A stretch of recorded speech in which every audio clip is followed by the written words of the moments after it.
going on, everybody? It's your boy Adam. I'm back at you again, another day in a row. Hashtag rebound. It's day 98.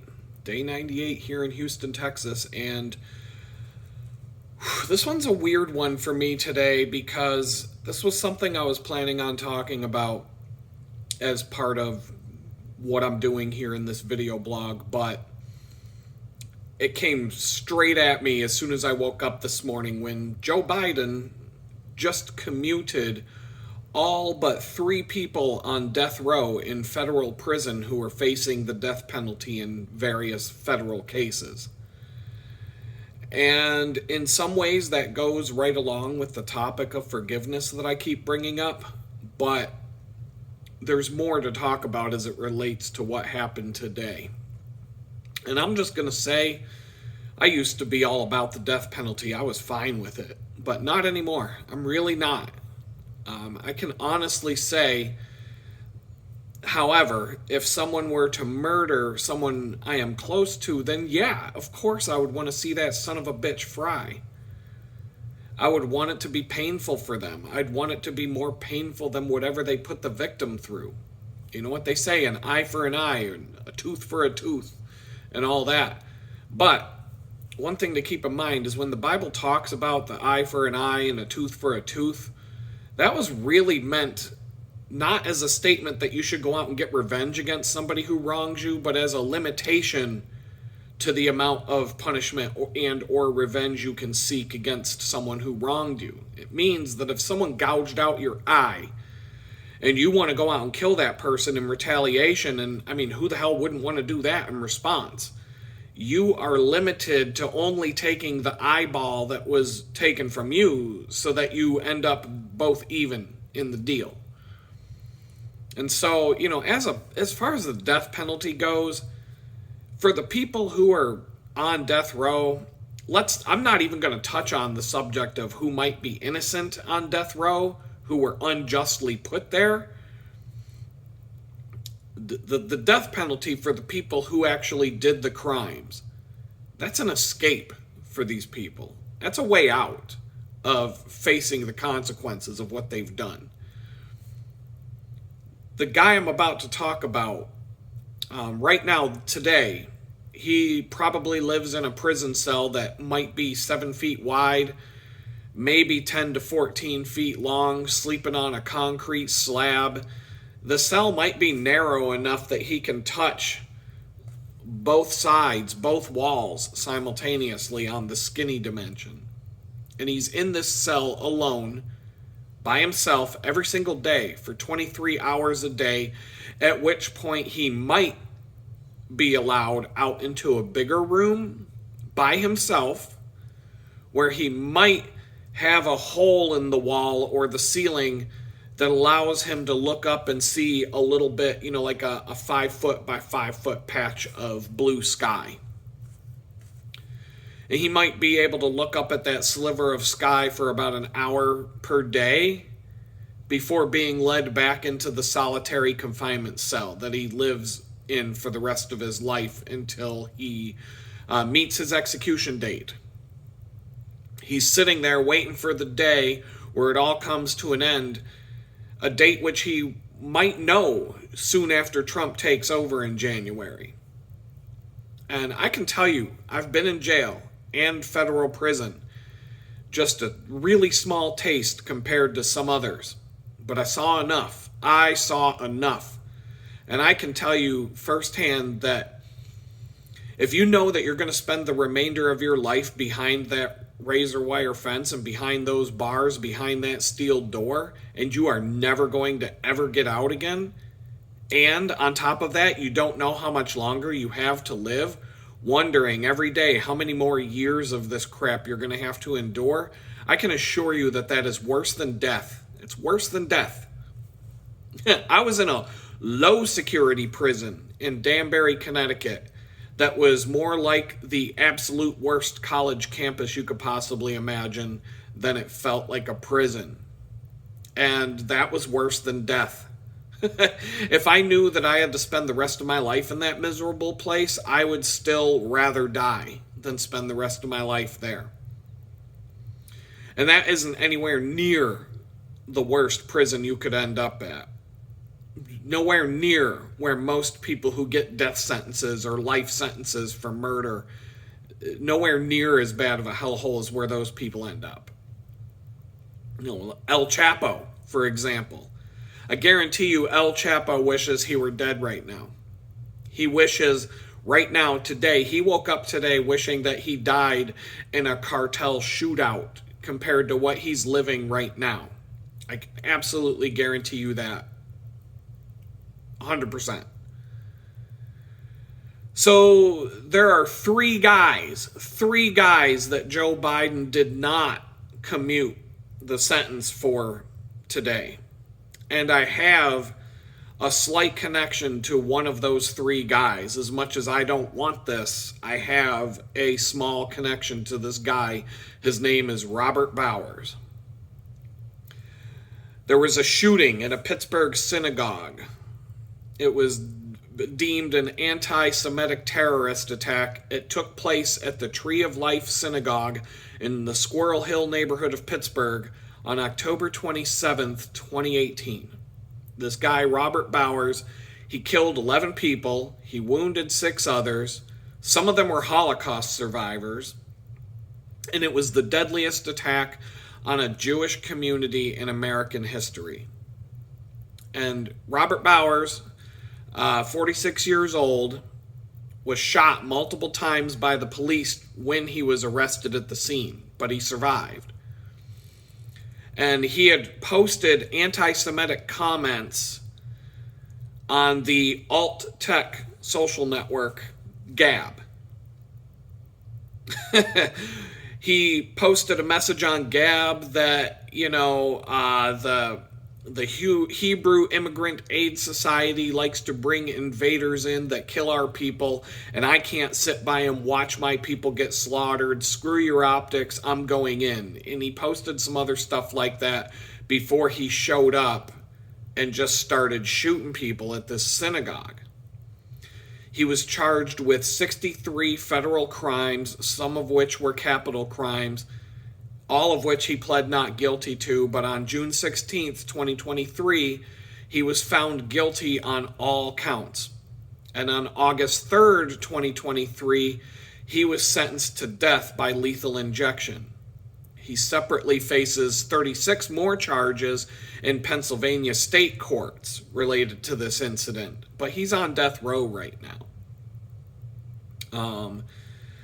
So on June 6, 2023 and August 3rd, 2023, I was sitting in the same jail that he was in, watching this happen on TV along with everybody else on the cell block. But he was in the same prison, and I'm going to get deeper into that in a minute. There's a whole lot of stuff to unpack with this, and it's not something I want to talk about, but it's part of my story. And this goes across a lot of different topics and subjects, and I'm just going to stick with what goes along with the topic of the video for today. So we're going to go back to 2018, October, when this all happened, when he shot up the synagogue. And I've shared this story more than once in more than one form across a lot of these videos, especially when I'm homeless, and some of the things that went around this time period, but I never told it to you in this way. So in October of 2018, I was working for a tech company that was floundering at the time, and the CEO had just been ousted. The C-suite folks were exiting the revolving door of this company faster than they could be replaced, and I was going through my own issues with them. And, what had began as a great place to work, it wasn't so much anymore. And I'm just going to leave it at that. But a week earlier, exactly 1 week before the synagogue shooting, I was sitting at a campsite on the Blue Ridge Parkway in front of a nice campfire with a beautiful view. I was living the dream. And I had kind of contemplated skipping this vacation and just continuing to work because I knew some bad things were going on at the company, and it just might be a good idea to keep my unused vacation time in the bank so that I could get paid out if something that I thought was coming were to come. But, I had been going on a lot of job interviews, and I even had a job interview scheduled for Monday the 22nd, which was 2 days away. So I'm sitting at this campsite Saturday night, and I had a pretty solid internet connection for some reason, and I did the one thing that you should never do when you're on vacation, but I'm glad that I did, for a lot of different reasons. I checked my work email. And there was a work email from the day before on Friday afternoon telling me, along with a bunch of other people who were carbon copied on this, that we all need to be in the office on Monday in person for an important company announcement and various meetings. And it meant those of us who worked from home, like myself, we had to come into the office. And I immediately knew I'm getting fired on Monday. It kind of put a kibosh on my vacation.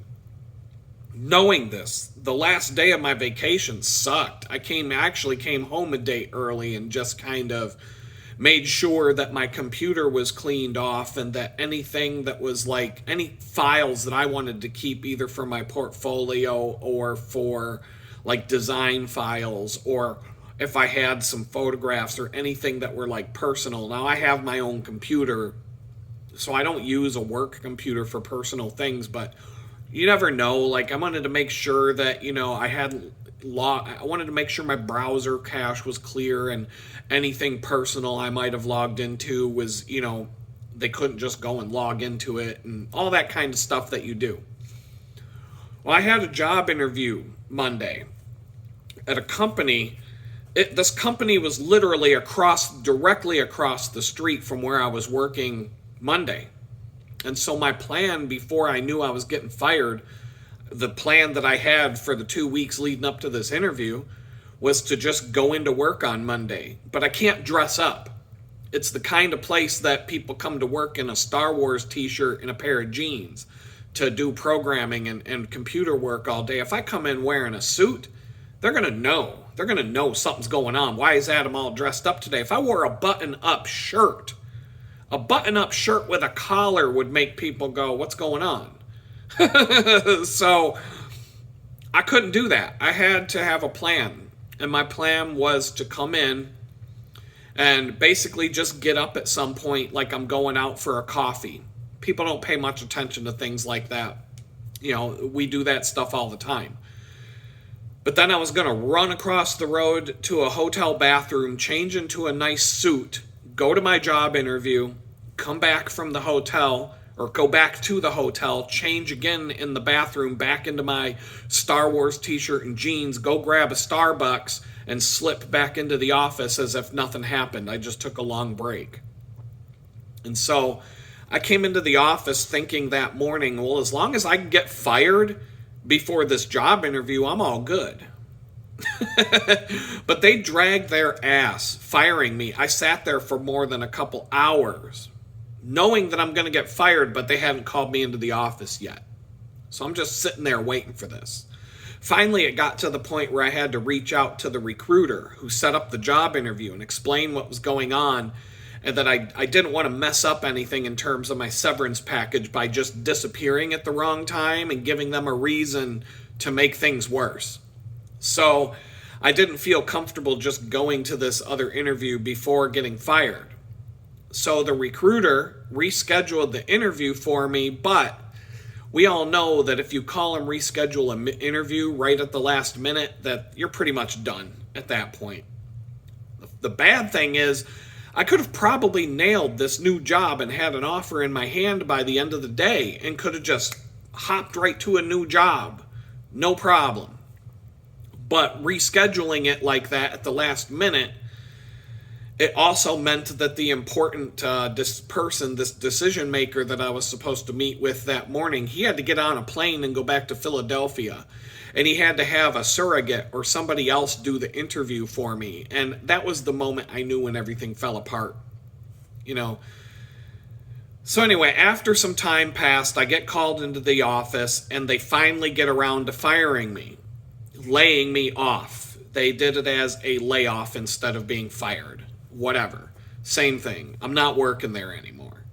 They gave me a little bit of a severance package, but they took most of it away because I burned up all my vacation time, and that's a whole nother story, but I wasn't working there anymore. And finally but they were dragging it on. This meeting, they were just going on and on and on. They had all these people come in to give me their condolences and that I'm a good guy and all. They were just giving me all these speeches before sending me out the door. And I'm looking at my watch and I'm like, dude, can we wrap this shit up? Because I've got a job interview in a few minutes and I don't want to be late. So that's the last thing I ever said to these people before walking out the door. And like I said, the new job, that shit's already ruined because the last minute reschedule. But I still put on my suit and I went to the rescheduled interview, and it was plainly obvious the entire time that they had no intention of hiring me now. And it was all because of having to reschedule the interview that day. And to be honest, while I don't really blame them, when I said it was because something important came up at my current job, which technically wasn't a lie, is that really a reason to nix somebody from a new job opportunity because the person cares enough about their current job not to abandon their company when something important comes up that needs your attention? Wouldn't you want to hire someone like that to come work for you? Someone who's not just going to let something important slide and leave their company in a jam because they have an appointment at your company for an interview. Couldn't we just reschedule the thing? But it doesn't matter. It was done. And that was Monday, October 22nd of 2018. And 5 days later, this guy shoots up the synagogue. And immediately, within an hour of this synagogue getting shot up, the media is out there demonizing a website, a social media website called Gab. Like I just said, this guy had made some anti-Semitic rhetoric and posts on a platform called Gab, and all of a sudden the media is demonizing this platform as if they were the ones that went into the synagogue and shot up all these people. And I had heard of Gab up to this point, but I had ditched all of my social media accounts in 2017, and I hadn't signed up for anything since. I had no desire to be on social media after all the censorship started and all of the division and all of the stuff that was going on there. But I couldn't help wondering, why are they demonizing this platform Gab and this guy Andrew Torba, who was their founder, as if they were the ones who killed all the people at the synagogue? And so naturally, I looked into it more, and I looked at Gab, and I started, looking at things on there, and so I signed up for an account. October 2018. And what did I find? Yeah, I found some anti-Semitic Heil Hitler fucking Nazi bullshit on there, and some haters, racist assholes, you name it, they're there. You also see it on X, and you see it on every other platform, to be honest. There was a mass shooting where the killers live streamed it on Facebook around the same time. I don't know exactly when, but it was around that same time. And this happened in New Zealand. And the media didn't run around trying to cancel Facebook and shut them down for live streaming a mass shooting. And Gab is not the first or the last platform where people spew out hate. You see it on X. I see all kinds of racist and hateful shit on X. That doesn't mean they need to be shut down. I'm fine with letting people put themselves out there as who they really are. Don't hide it from us. If someone's a racist piece of shit, let them put that out to the whole world so that we know who they are. Don't hide them from us. Make it obvious. So, oh yeah, that's a guy I don't want to really talk to because look at his... look at all the shit he's posting on here or whatever. And Gab was one of those platforms you could post anything you want with pretty much, and they weren't going to cancel your account over it. Well, I started out, all I was doing was posting photography, and that was it. And Andrew Torba, the CEO of Gab, shared some of my photos, and they got a lot of reach, and I started getting a lot of followers, and I was also looking for a job at the time, and so I found out Andrew lives in Pennsylvania on the other side of the state from where I live, but a 4-hour drive. I reached out to him with the messaging feature on Gab. He responded to me with his email address, and we started going back and forth from there. I sent him my resume and some other samples of my work, and a period of some time went by, but before I knew it, I signed a contract to do work for Gab as a user experience designer and a user interface programmer, and I'd be starting on January 2nd. And ironically, when that happened, I was also in the running for a job with PNC Bank as a senior level user experience designer.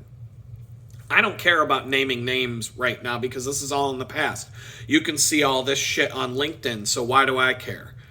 I was also in the running for a job with PNC Bank, and I had interviewed with them multiple times a few weeks before I was fired from the previous job. It was before I even went on that vacation. So these irons were in the fire, but it had been a few months and I hadn't heard anything, and I just kind of wrote this off as it's not going to happen. So when I signed that contract to work with Andrew and the Gab folks, it seemed like a great thing, and I was real happy to do it, and I was happy to have something to do in a couple of weeks here when January 2nd came around.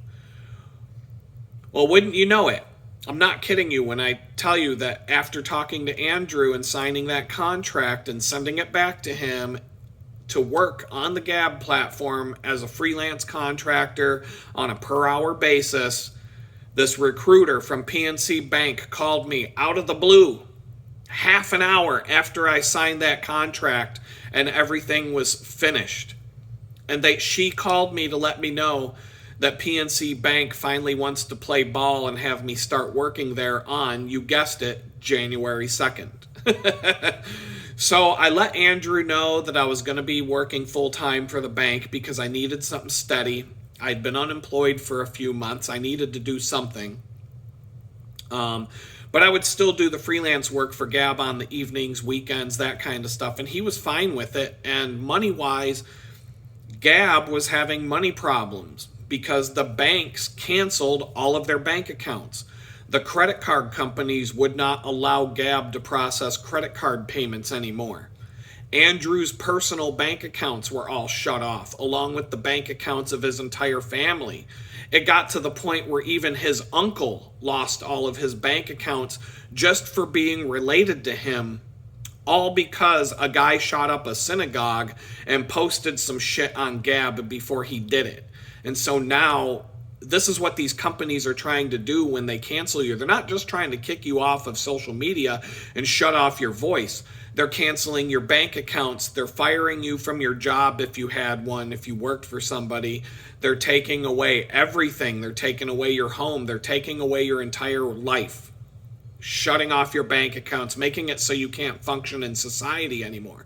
And this was back in 2019.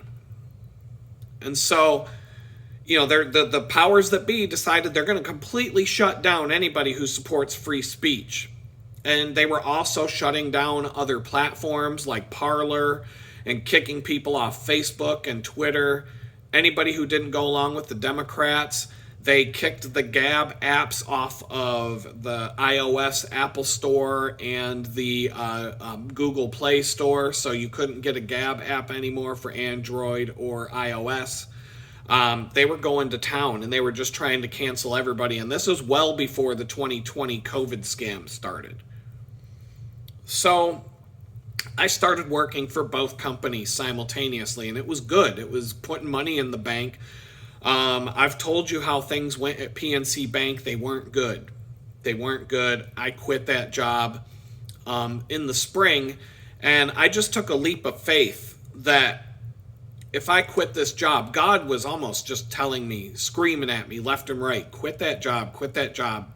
You don't need to be there anymore. I'm going to take care of you. And things had been wrapping up with Gab at the same time, so when I quit that job at PNC Bank, I had no idea how I was going to pay my bills. Well, then Andrew asked me after the fact if I'd be willing to stick around for a while and throughout the summer and work for him. And so another thing that happened along with this is I had been working for Gab for a few months.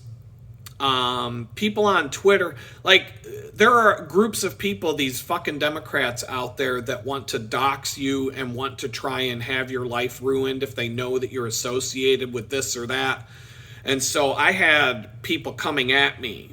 I had a Twitter account at that point because I needed to do certain things and test certain things and look at certain things that other social media platforms were doing to be a user experience designer for a social media platform. So I had some accounts set up.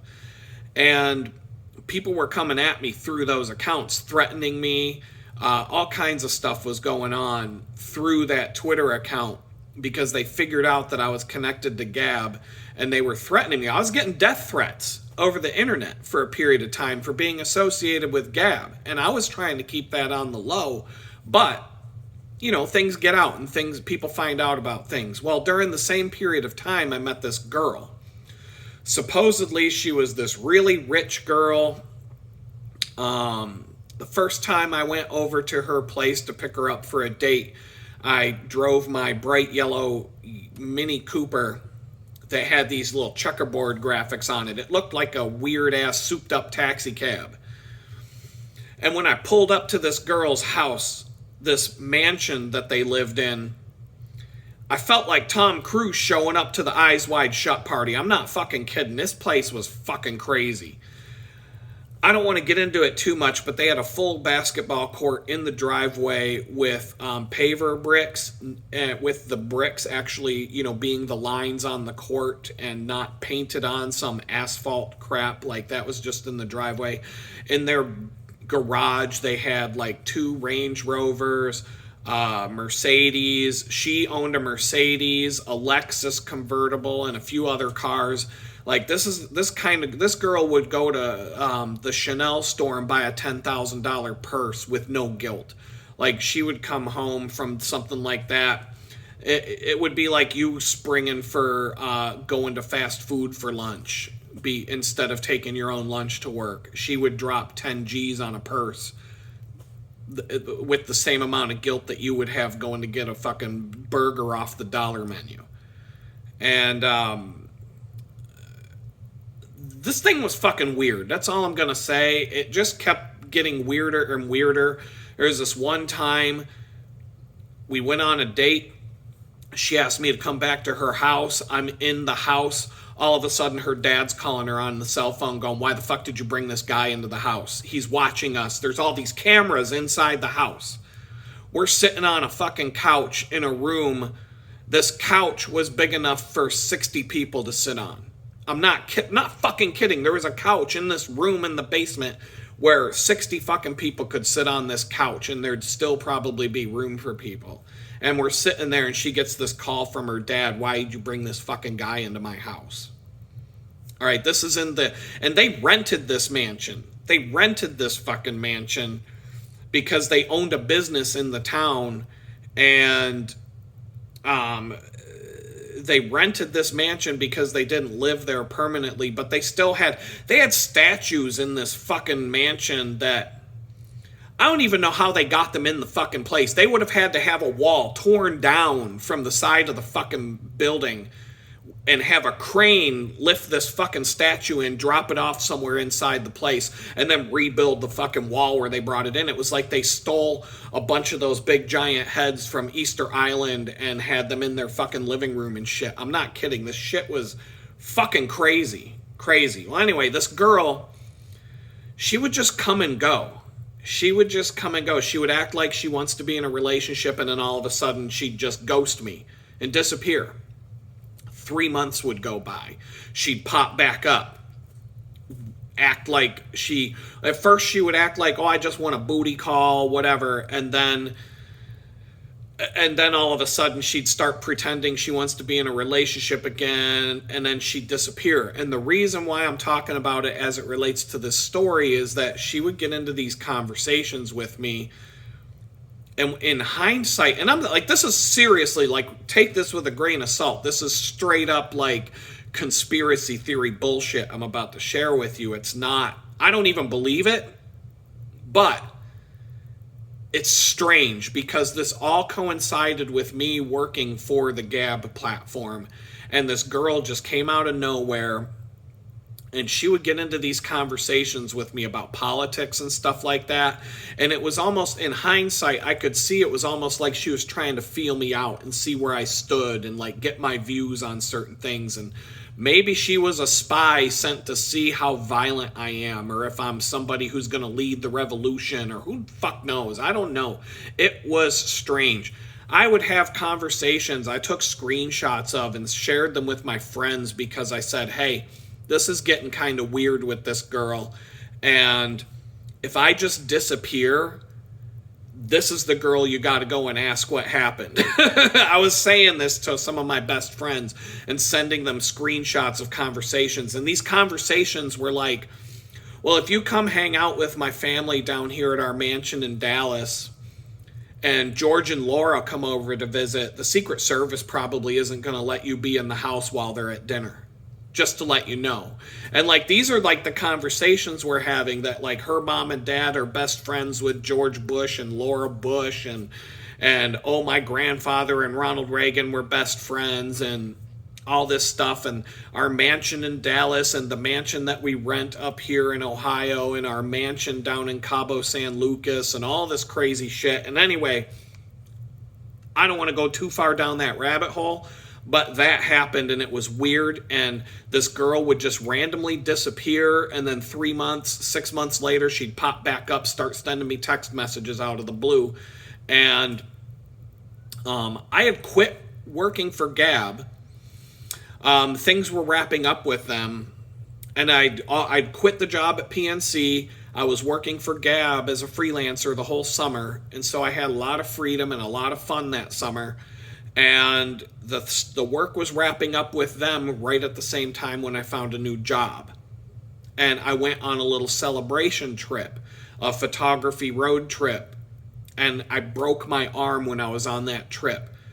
The day after I broke my arm, I was sitting in a hotel room with my arm in a bucket of ice to try and get the swelling down. And all of a sudden, this girl calls me, and she hadn't contacted me in a span of like 6 months. All of a sudden, she's popping back up again.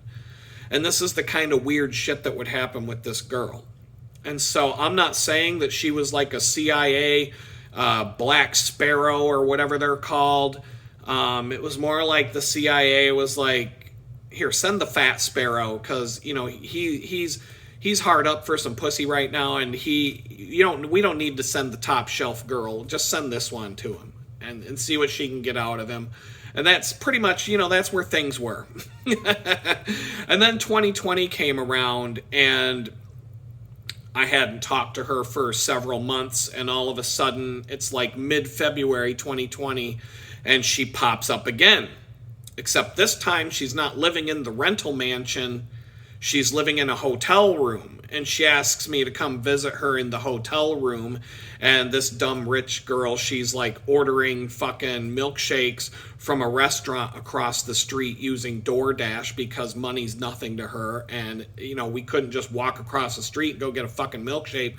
We're going to call DoorDash and have it delivered, right? So, and all this weird shit's going on. She's living in a hotel room all of a sudden. And, she's not in the mansion because she needed space to herself or whatever the fuck. It's just weird.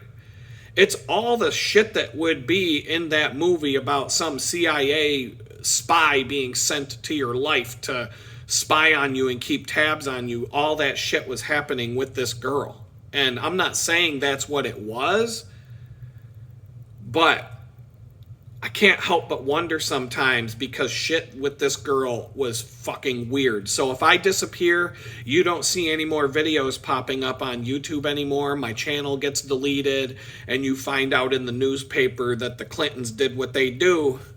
You know what I'm talking about. You know what happened if you saw this video. So we're just going to leave it at that. 2020 comes around.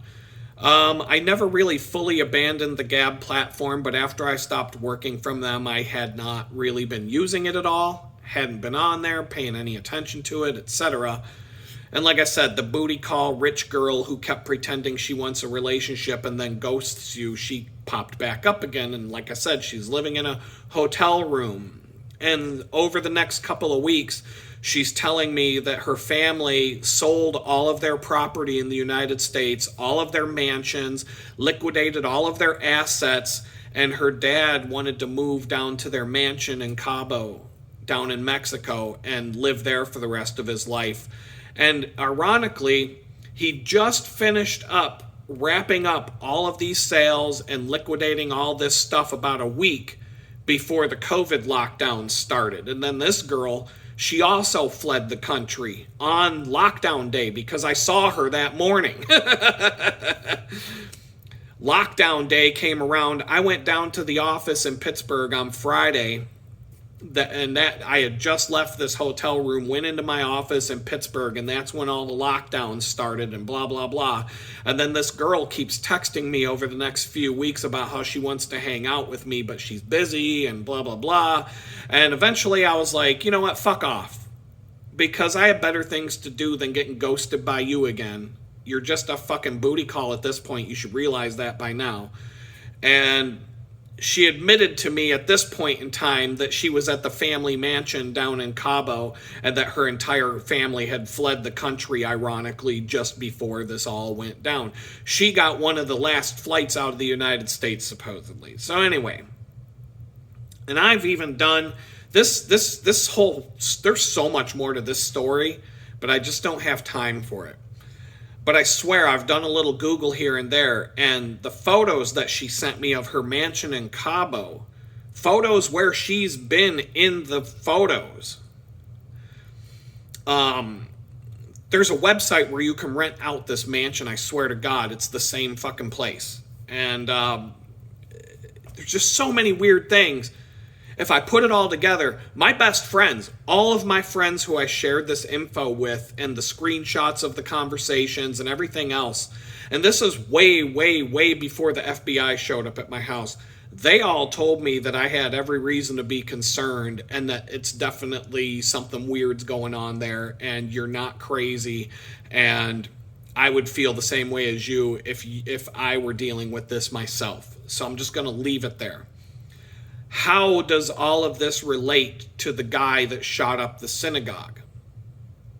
Okay, so fast forward a little bit. We're in the spring now of 2021. And now I'm in a good relationship, which is what I wanted all the time, all along. I was in a good relationship. I had gone through my phone and I blocked all these fucking bitches from my past. Not only did I block them, but I deleted them from my contacts.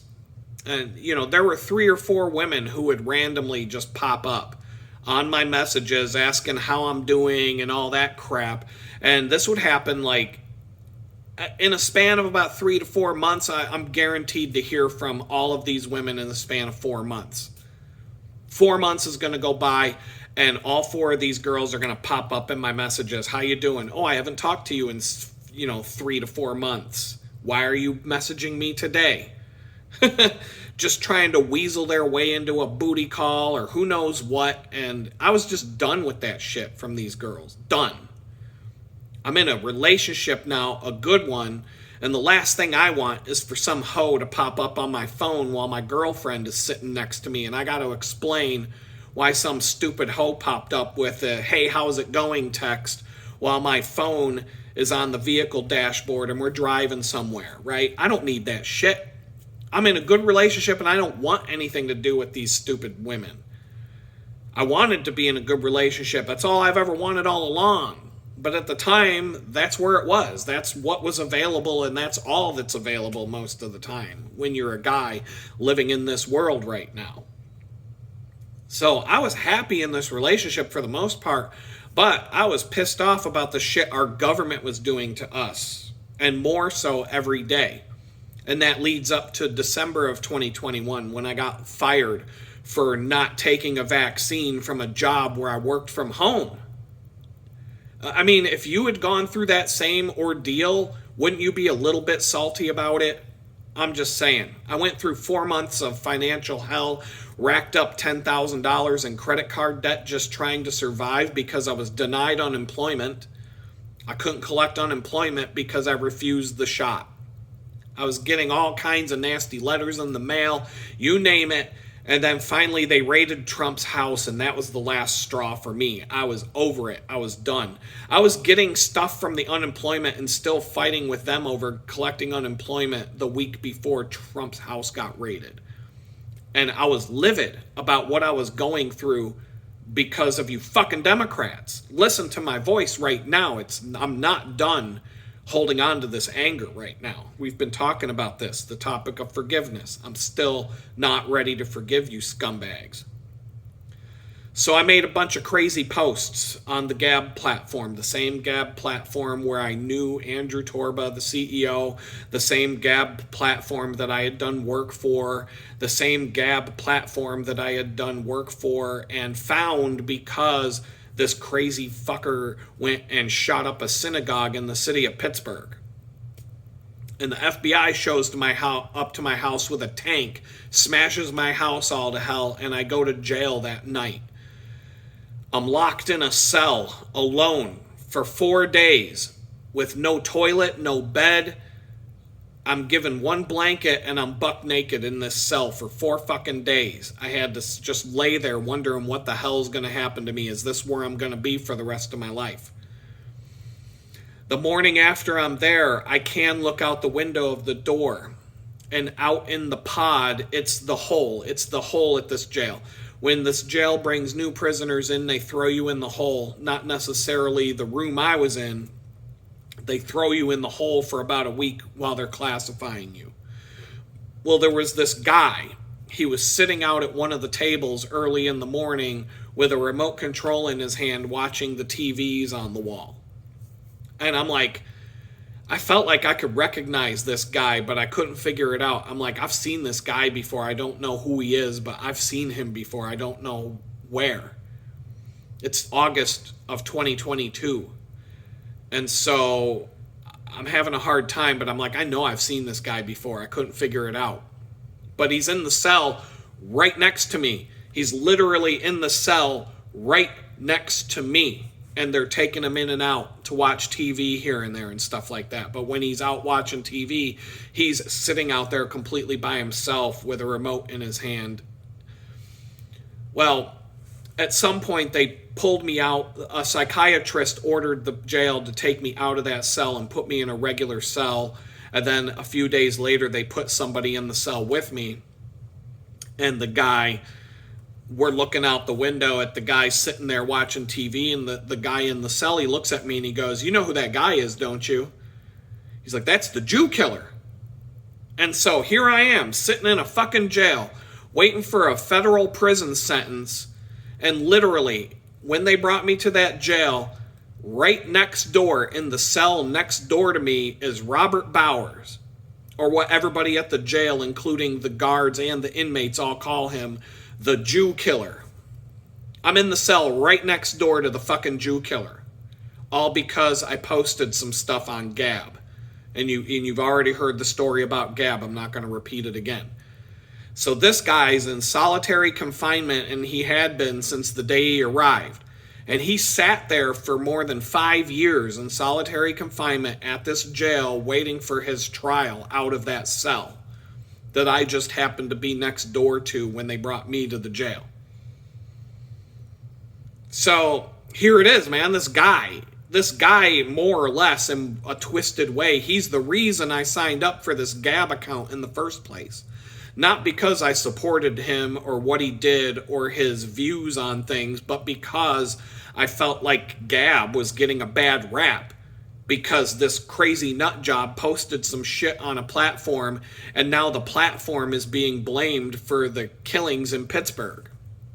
So this guy ultimately ends up being the reason why I signed up for Gab in the first place, and ultimately the reason why I ended up working for them for a period of 6 months, 7, 8 months, whatever it happened to be. And then, I stuck around on the platform long enough that after 2020, I started getting into all the politics and participating in all the angry, I hate the fucking government politics going on Gab. And I'm getting angrier and angrier as I'm going through my own hell during the whole scam of 2020 and beyond. And then especially after getting fired from a remote job where I worked from home since 2019 because I wouldn't take an experimental shot. So my anger was just off the rails at this point. And so, yeah, 3 years after I stopped working for Gab, I'm literally sitting in a jail cell right next to the fucking guy who killed all those people at the synagogue and got me to figure out what Gab was all about, all because of posts I made on the Gab platform. So tell me that the federal government wasn't deliberately trying to send me a message right there. I mean, I still think it's ironic that Donald Trump got shot right down the fucking road from where I was sitting in jail all that time. Right down the road, a 10-minute drive from the jail, a 20-minute drive from where my house was at the time. That's where Donald Trump got shot in the ear, right there. All this stuff has happened right fucking there. It's all in the past, but it's weird. So for 14 months, I was at this jail. I was working in the prison kitchen. I've talked about working in the prison kitchen. Well, I had to make meals for Robert Bauer. I had to cook his freaking meals, like special meals just for him, the Jew killer, as they called him. They were feeding him the same food as they feed the cops because they were trying to make sure that he didn't kill himself after he received his death sentence. And he had to stay in the jail for about a month or so, give or take 4 to 6 weeks before the feds came to transfer him to a death row cell in some prison in Indiana. But up to that point, they had me making his fucking meals every day. Cheeseburgers and all kinds of stuff. And, you know, obviously all the guards are telling me, hey man, if you want to go take a piss on that burger, we'll look the other way. Right? Of course they're saying that, especially a couple of the guards that I actually got along with really well. They were like, hey, you know, if a little bit of spit, a little bit of doo-doo gets in that cheeseburger, you know, things happen, right? But I did not do that. That's not something I'm going to do. So, but I'm making meals for this guy, and they're feeding him like better food than they feed the rest of the jail because they don't want him to kill himself while he's there and have that on them. They'd rather have him kill himself in some other prison so that they can be the ones having to fill out all the fucking paperwork and all the bullshit that goes with that. So, we're back to today. Joe Biden gave a commutation to everybody who is on death row in federal prison except for the Jew killer Robert Bowers, the Boston bomber, and this guy Dylan Roof, the racist mass shooter who shot up a church in South Carolina. All the rest of them, all the rest of the people in the federal government put on death row, they all get to live now. They get to live in prison for the rest of their life, which is probably worse. But they get to live. And here we got this fucking guy, Joe Biden. He's handing out pardons like he did to his son. He's handing out pardons like candy right now. But according to the Democrats, I'm the worst kind of criminal. They got me. The Democrats have got me right there with the Jew killer. They put me in the cell right fucking next to him over mean tweets on Gabs. So for me, it's over. Joe Biden right now and the gang, they're pardoning murderers, rapists, drug dealers, you name it. But the guy who made mean posts on social media, according to them, I didn't get a harsh enough sentence. According to the Democrats, running my mouth on social media is worse than being a murderer, a rapist, or a bomber. I mean, I keep getting all these messages and comments about how Trump should pardon me and blah, blah, blah, fucking blah. And it's all bullshit. So just shut up already. Donald Trump doesn't give a fuck about me either. Remember, Republicans love law enforcement. They got the thin blue line and all that. They're down with the cops. The Republicans are the one who stand strong when the cops murder people, even if the people they murdered were innocent and didn't do anything to deserve getting shot. So you think the Republicans are going to take my side and give me any leniency when it was their boys in blue who were threatened by the guy making mean tweets on Gab? Get the fuck out of here. It's never happening. It's never happening. I was sentenced by a judge who was appointed by Donald Trump himself. Doesn't that tell you anything right there? I'm done. I'm finished. The absolute best case I could ever hope for right now is getting released from probation early because I've been good. I haven't had any violations. I'm not doing drugs. I'm not committing crimes. I'm out there. I'm following the rules. I went and got a job. I ended up being homeless for months on end, and I still didn't go off the rails. You know, I'm following the rules. I'm following the requirements to the best of my ability. I paid my fine.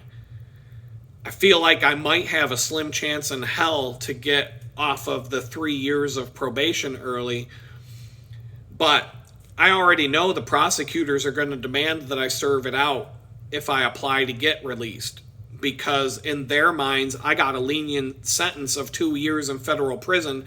They wanted me to sit in prison for 7 to 10 years for those posts. So this is where I'm at mentally today, because this fucking guy who shot up a synagogue, which ultimately resulted in me taking a deeper look at the social media platform that was demonized because of it, which ultimately resulted in me having a job the following summer, which ultimately down the road resulted in me going to federal prison. Granted, due to my own actions, my own stupidity, I'm not going to turn around and say it was anybody else's fault but my own, okay? We're not talking about that. All I'm saying is that these coincidences, I've told you many times in these videos that there are all these coincidences that just don't feel like coincidences to me. And this video that you're watching right now is just another example of all these different things that just line up in ways that don't make any sense unless something else is going on. That's all I'm saying. And I'm not saying a guy who shot and killed 11 people, he certainly does not deserve any mercy from any of us. I'm not suggesting that. When he came back to jail the day after he received his death sentence, you want to know what he said to the guards? I know what he said to them secondhand from the guards that he said it to. He said, well, at least the score was 11-1. That's what he said to the guards at the jail on the day that he got sentenced to die. At least the score was 11-1. So, you know, all I'm saying is I can assure you from firsthand knowledge that putting this guy in a box in solitary confinement to sleep on a concrete slab, only allowing him to walk in a little bit bigger room by himself for an hour every day, eating garbage prison food for the rest of his life, and everything that goes with being in that hellhole of a prison that he's sitting in right now, that is way worse than knowing it's going to end on a certain day.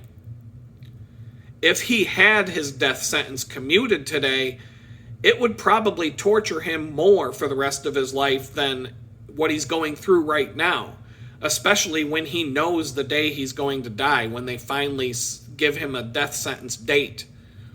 But he'll probably sit there for at least another 5, maybe 10 years before that happens. We'll see what Donald Trump does when he gets into office. But all I'm going to say in the end is don't get too mad at Sleepy Joe today. There is a level of forgiveness that we need to consider when it comes to the death penalty. And I really don't want to live in a country where the government has the right to take your life. Especially in the... how many people on death row over the years have we come to find out were innocent and they were railroaded and put either on death row for 30 years before they were exonerated or put to death, and then we find out, oh shit, there's that missing evidence for that case. Oh, he was innocent after all. Well, shit. Oh well, all right, moving on. And, you know, that happens all the time in our world. So I don't want to live in a country where the government has the right to do that to someone, unless it's a case of clearly acting in self-defense. If that guy, the synagogue shooter, had gotten shot up and killed that day, oh well, you got what you had coming. You showed up at a fucking church with a AR-15 and started shooting a bunch of people, and you ended up getting shot, well, I'm not going to feel too bad about that, and nobody else would either. So, but I'm telling you, life in these hellhole prisons in America is worse than death. So don't feel bad if you were rooting for someone to die and Joe Biden gave them a pass today. Just accept the fact that today they got handed something that's a hell of a lot worse than dying.